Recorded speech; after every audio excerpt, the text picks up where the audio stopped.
All right, 4 Christian beliefs about origins. Now, the previous segment, I was looking at attitudes, beliefs of Americans. But now let's burrow in to how Christians and how churches today think about beliefs about origins. And I'll discuss what I mean by origins here in a couple of slides. But first, let me remind us of some statistics I alluded to in my week 1 introduction. We have so many denominations, Christian denominations in the world, and the Center for the Study of Global Christianity out in Massachusetts has reported, by their count, 45,000 denominations in the world, at least 200 in the US, and more sobering, 35,000 plus independent, non-denominational churches in the US. Churches who, in a sense, want complete independence. They want to decide who they're going to ordain as a pastor, who they're going to choose as pastor, what they're going to teach, what they're going to believe. They don't want anyone on the outside telling them how to think. And these statistics, to me, say Christians are a rather contentious bunch, and we contend over numerous disputable issues. And let's take a look at some of those now. And the key disputable issues that relate to this science and faith topic, which is our focus, have to do with what I'm going to describe as the origin of the universe and the origin of life. Questions like the age of the earth, exactly how God created life, Darwin's theory of evolution, and so on. And I'm going to summarize how Christians today think about these beliefs in these 4 categories, which I've called young earth creation, progressive creation, intelligent design, and evolutionary creation. And let's take a quick look at each of these. This is going to be a quick, brief survey, but I thought it would be helpful for the context of this class for us to be at least informed about all 4 of these beliefs and where additional information can be found on any of them. So let's start with young earth creation. I think the core beliefs here are that the earth is young, between 6,000 and 10,000 years old, that God created the universe in 6 literal 24-hour days, and that God created all species of life. I believe that's a fairly accurate representation of this set of beliefs. The advocacy groups for this point of view include the Institute for Creation Research, founded back in 1972 by Henry Morris. There's the website, and the ICR operates a museum called the Discovery Center in Dallas, Texas. I didn't realize that until just a few weeks ago. Now, ICR moved to Dallas, Texas somewhere in their history. They originally were in San Diego. They also created a museum there, which they sold to another group, which still operates the facility as a museum called the Creation and Earth History Museum. So, Institute for Creation Research has created these 2 creation museums, if you will. I have relatives, well, the Litts live in Dallas, and Kathy and Pete, let's take a visit to the Discovery Center next time I'm in Dallas. The second advocacy group, and probably the best known in the US, is Answers in Genesis, founded in 1994 by Ken Ham, an Australian. Here's the website. They also have 2 museums, a creation museum, and next door, an attraction called the Ark Encounter, which is in fact a full-scale wooden ark to biblical dimensions with the dioramas inside, like most museums, where you can walk through the ark and envision what it might have looked like inside the ark during Noah's flood.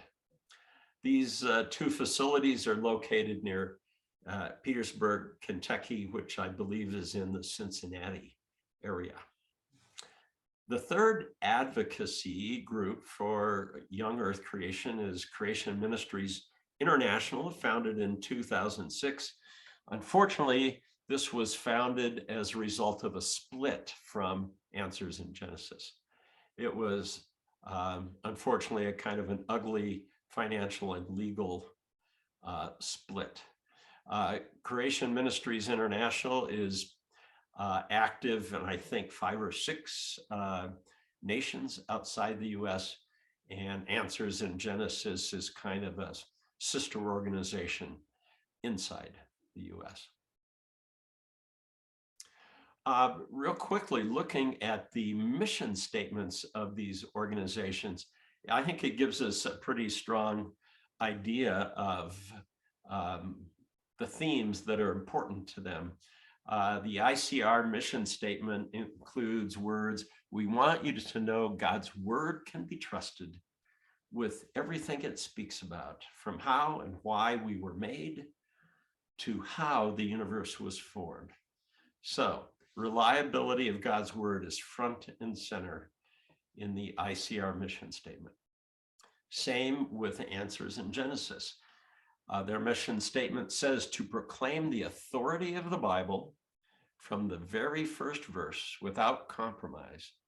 And they go on to say Genesis is the most attacked book of the Bible. So that's obviously their focus. It's in their name, Answers in Genesis. And then Creation Ministries International echoes the same theme. Their mission is to affirm the reliability of the Bible, in particular, its Genesis history. So that's a very common theme, defending the authority and the trustworthiness of the Bible. Well, that's young Earth creation. Let's take a quick look at progressive creation. The progressive creation belief is that the universe and the earth are very old, billions of years old, and that the 6 days in Genesis are long ages in Earth's history, not 24-hour days. God was involved in the creation of life, creating kinds like, let's say, cats, and that many species evolved from the original kinds. So God created a pair of cats, but over thousands of years, millions of years, they evolved into lions and tigers and leopards and cheetahs and house cats. So there's an embrace of some evolutionary processes, but God creating the original kinds of life. The primary advocacy group here is Reasons to Believe, founded by Dr. Hugh Ross in 1986. And there is the website. Their mission statement is slightly different than the ones we saw just previously. Reasons to Believe writes, we open people to the gospel by revealing God in science. We use scientific advances, to answer questions and identify new evidence of God's existence, of God's character, and the reliability of the Bible. The sense I get from reading about this group, Reasons to Believe, is that and you look at their beliefs, it's a substantially more peaceful existence with science, especially since they embrace the age of the Earth as discovered by science. There's still a focus, of course, on the Bible's reliability, but a somewhat more peaceful attitude than what we saw from the uh, young Earth creation organizations. Oh, I should also mention that I've told you I'm a member of the ASA, American Scientific Affiliation. I attended a recent ASA National Conference around the 1st of August. It was held in San Diego, California. And I just went to about a day and a half of the 4-day conference. But while I was there, I noticed on the agenda that Dr. Hugh Ross was attending, and he was giving a talk at the ASA conference. I haven't seen any engagement from the young Earth creation organizations in the ASA, but Dr. Hugh Ross does engage and participate in that organization. I thought that was pretty interesting.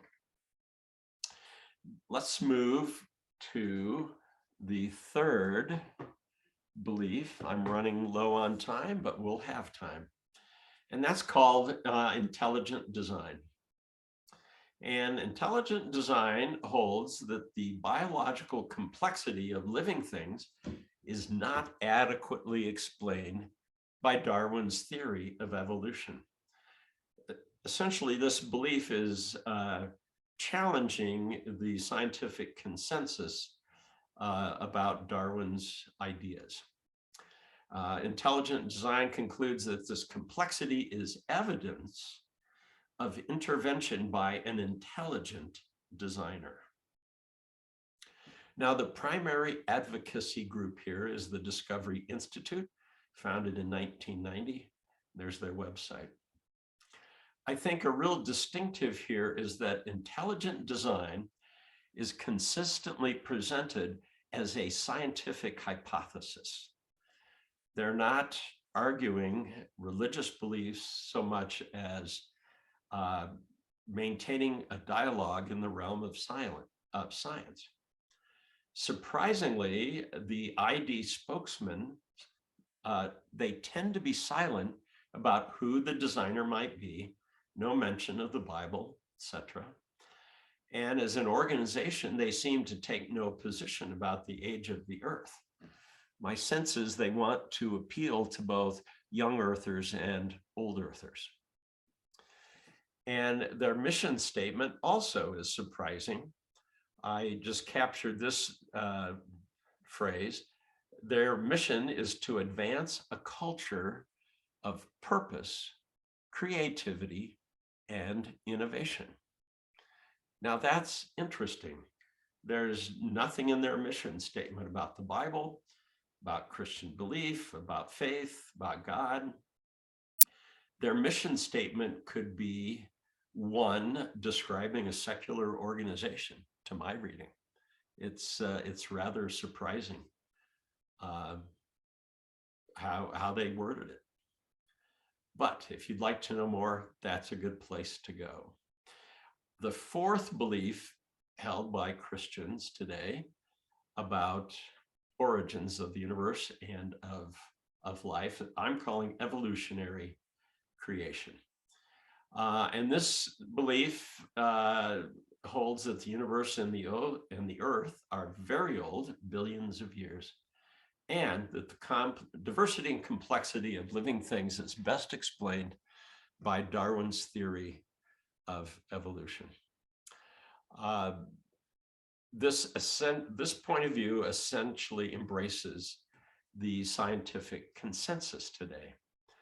The primary advocacy group is BioLogos.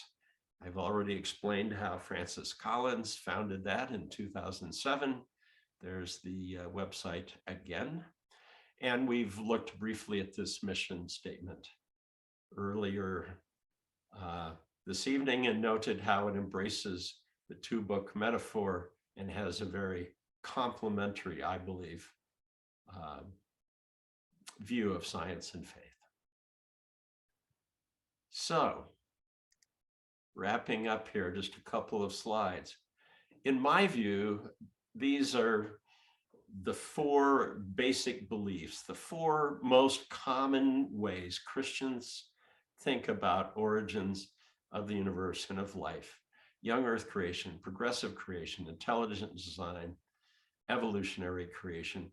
Admittedly, many Christians today mix and match ideas from two or more of these categories, but the variety of beliefs here says to me, these are clearly disputable ideas. And just to reinforce that idea of disputable beliefs, disputable ideas, I came across a discussion of how interpretation of Genesis 1 is in dispute among Christians. And here are just the names of 12 different ways that Christians in recent decades have interpreted Genesis 1. And this is amazing. 12 different ways of thinking about this one chapter in the Bible. A colleague of mine, Dr. Alan Harvey, who lives in Boulder, did a science and faith class in his own church back in 2007. And he wrote up pretty detailed notes of his class and published them online at this website. Feel free to go there if you'd like to look at what material he created to discuss science and faith. And in his chapter 3, Reading the Bible, especially Genesis, he lists and discusses in some more detail these 12 ways of interpreting Genesis. This is a really interesting example to me that there are still disputable issues about interpreting the Bible, as well as about what we Christians believe about origins of the universe and origins of life. And I'd like to close with just one caution. Do our beliefs about do our particular beliefs about origins become necessary or fundamental, especially to the authority of the Bible? For some Christians and for some churches, it seems that it is necessary and fundamental. And as I've been thinking about this, it occurred to me that the creeds of the early church, if you take the time to go back and read the Apostles' Creed, the Nicene Creed, and those early 4th century, 5th century creeds of the church, at that time, they didn't find it necessary to clearly talk about things like interpretation of Genesis, age of the earth, things like that.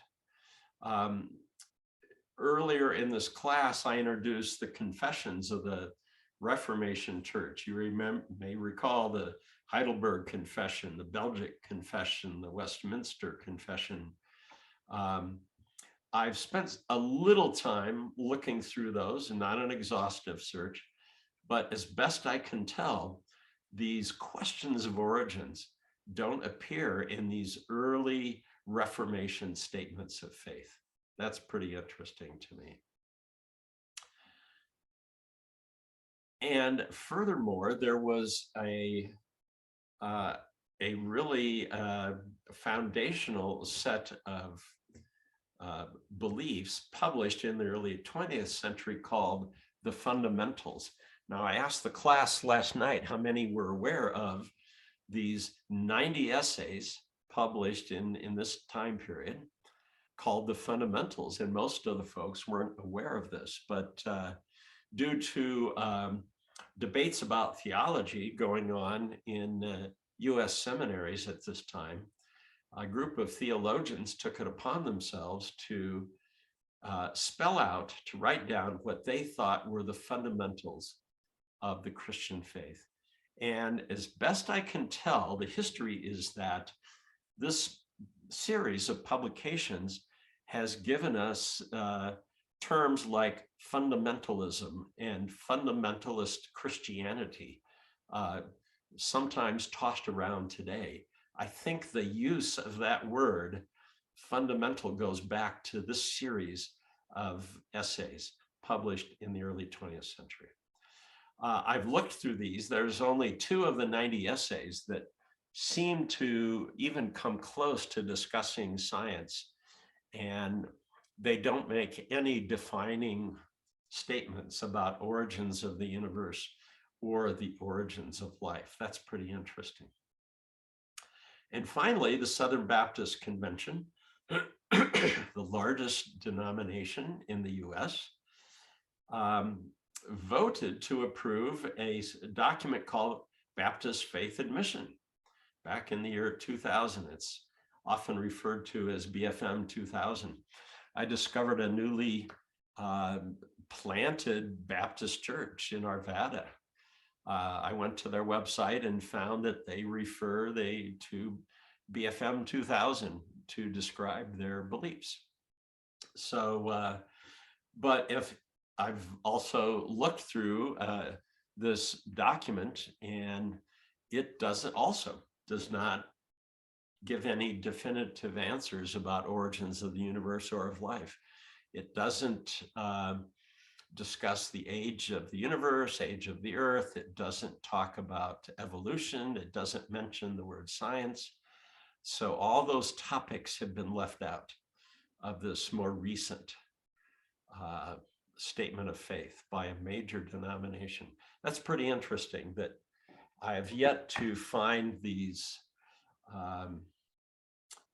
disputable issues called out clearly in these kinds of documents. So my encouragement to us going forward, my recommendation in this class is let's don't turn peripherals into pillars. Let's don't turn disputable issues into fundamental issues.